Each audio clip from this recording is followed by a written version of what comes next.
Welcome to Attic Raiders Retro Reviews, where today we've come to the slimy swamps of the Savage Lands to take a look at Beware the Bog.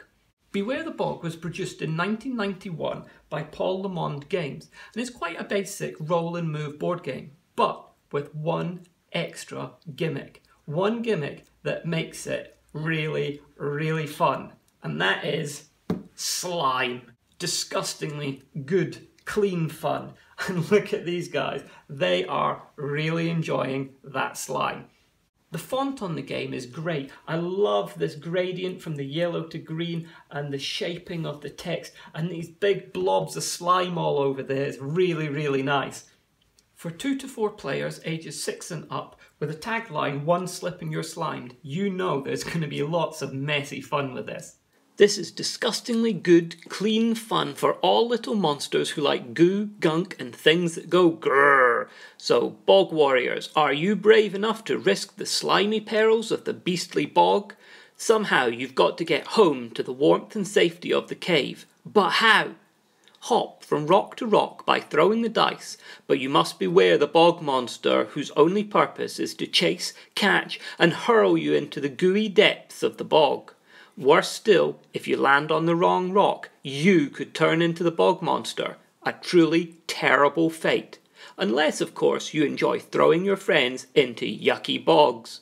It's really unusual to find a board game that incorporates slime, even from the 80s and 90s when it was a really, really big thing. And it's such a shame because it's such a great feature and it's so much fun.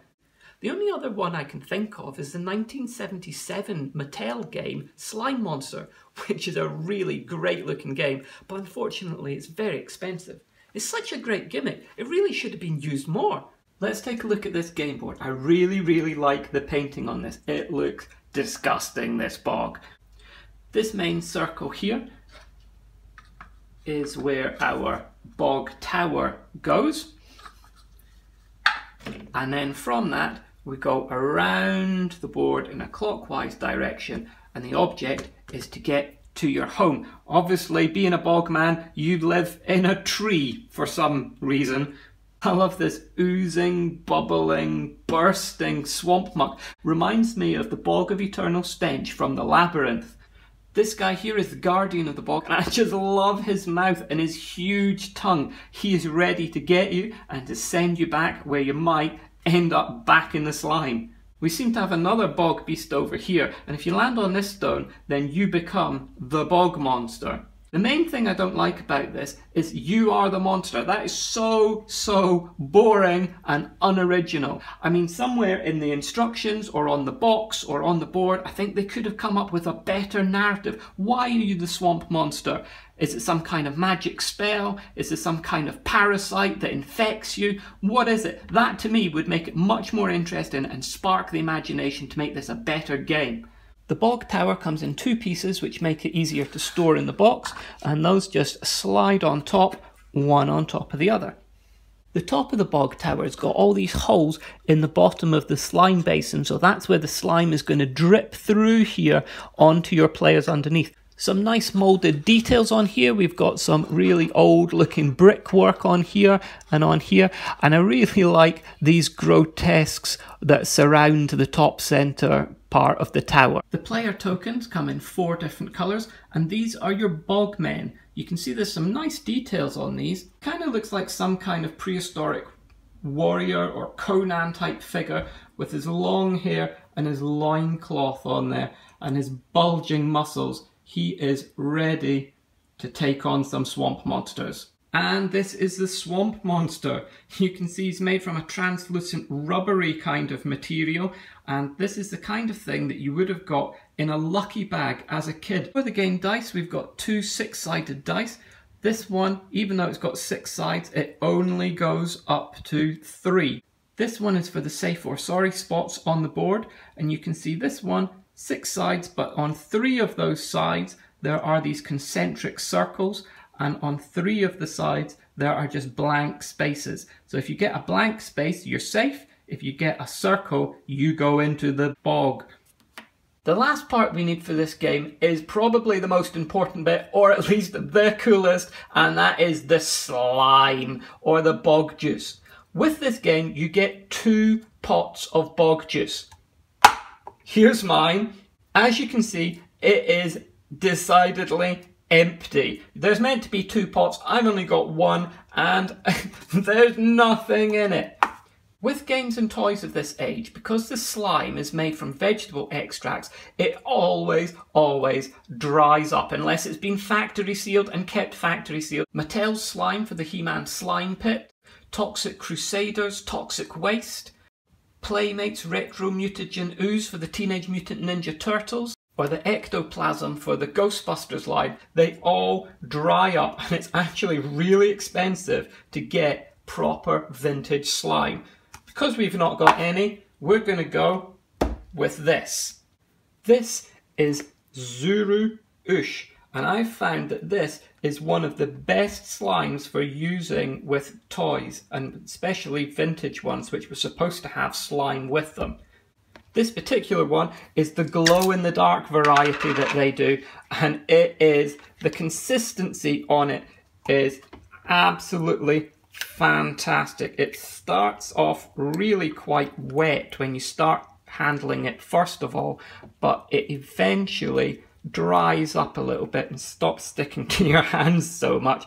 But it's got a lovely consistency, and it runs really well. There's a lot of slimes on the market these days, but I find with most of the slime that it's really solid and it doesn't run very well. So a lot of the vintage toys where the slime is supposed to run as part of a feature, it just doesn't work for them. Like the Ghostbusters Firehouse, any of the Gooper Ghosts, most of the stuff you can buy is rubbish. It does not work well with it at all.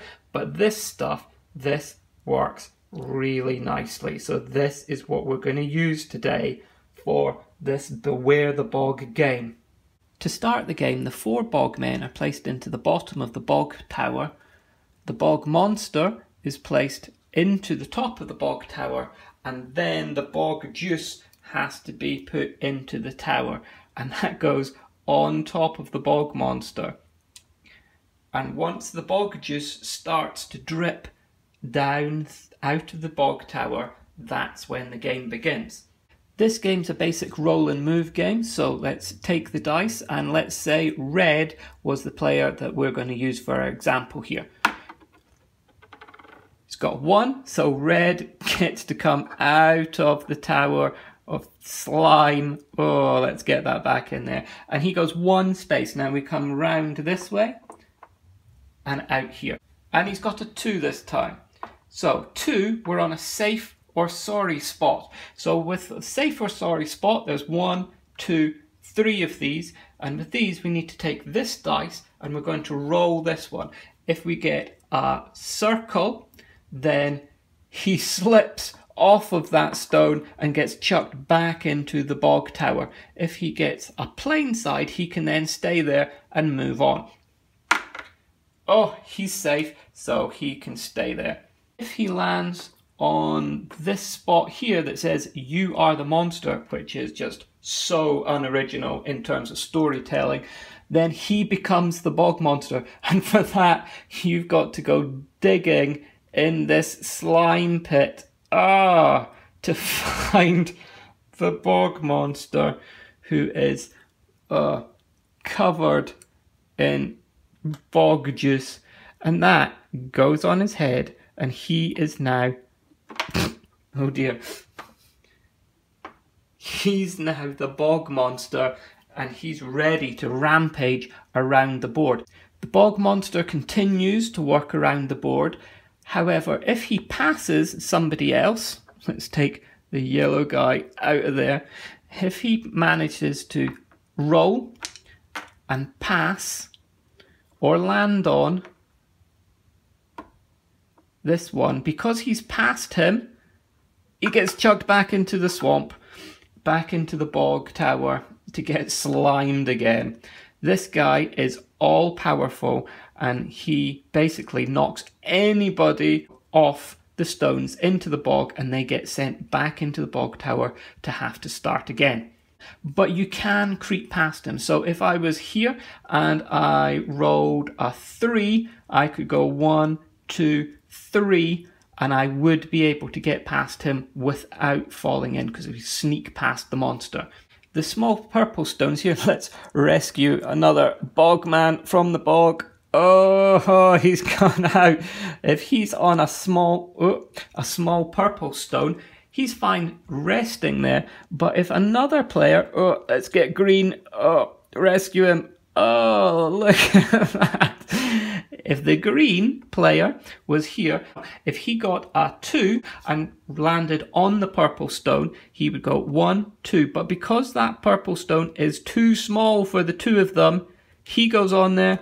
And blue, guess what? Yes, he gets knocked back into the bog. Oh, let's get that slopped back in there as well. Now these purple stones, it doesn't matter if this player, if somebody else, let's get him back out of here. Oh, it's all going. Oh no. It doesn't matter whether this player lands on the purple stone, that will knock him into the bog, or because this stone is so small, this player can actually, even if he moves past it without finishing on that stone, this guy still goes back into the bog. If you land on this stone here, the guardian of the bog, obviously you have to move back 4 stones. 1, 2, 3, 4. And if you do that, you're going to have to roll again to see, oh no, whether you're safe, or if you get a circle, you need to go back into the bog. If somebody else, if somebody else comes along and lands on the You Are the Monster stone, then this player who was the monster is no longer the monster, and this player now becomes slime everywhere. This player now becomes the monster, and he is now all powerful and can knock other people in. Now it doesn't matter if you are the monster or a normal player, you can still win by getting back to home up here, even if you're the monster. So if you go round, all the way round, and you're still the monster and you get home, you've still won, even if you're not just a normal player, which I think is a bit of a strange rule. I think that, you know, story-wise, I don't think you really want to be a monster when you get home. So I think it would work better if part of the rules were that you had to not be the monster when you get there. So between these small purple stones, the safe or sorry stones, and the monster going past people and knocking them in the slime, then there's going to be lots of people ending up back in the slime, and you're going to end up with slime everywhere with these. Oh, look, can't even see the little yellow bog man. Oh, look at this. Oh, he's in here. Oh, he's been in there way too long. Poor bog man. He is absolutely covered in slime. Of course, this tower is the best thing about this game by far. We can even, if it's all dripped out, then you can take the bog men out. Ugh.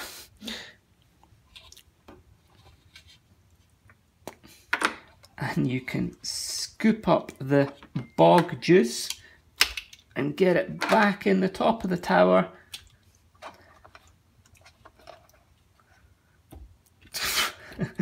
Ready to start again and to slime some more players. And just because it is absolutely the best part of the game, let's just watch again some more sliming.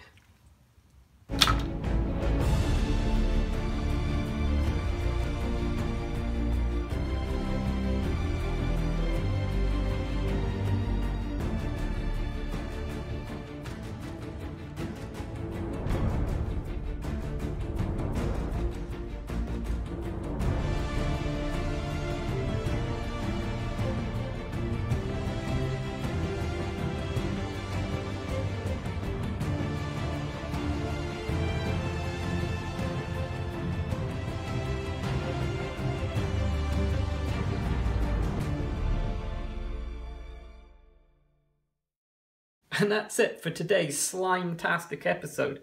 If anyone else knows of any other board games that use slime, let me know in the comments below. I'd love to find some more. Until next time, this is Attic Raiders Retro Reviews.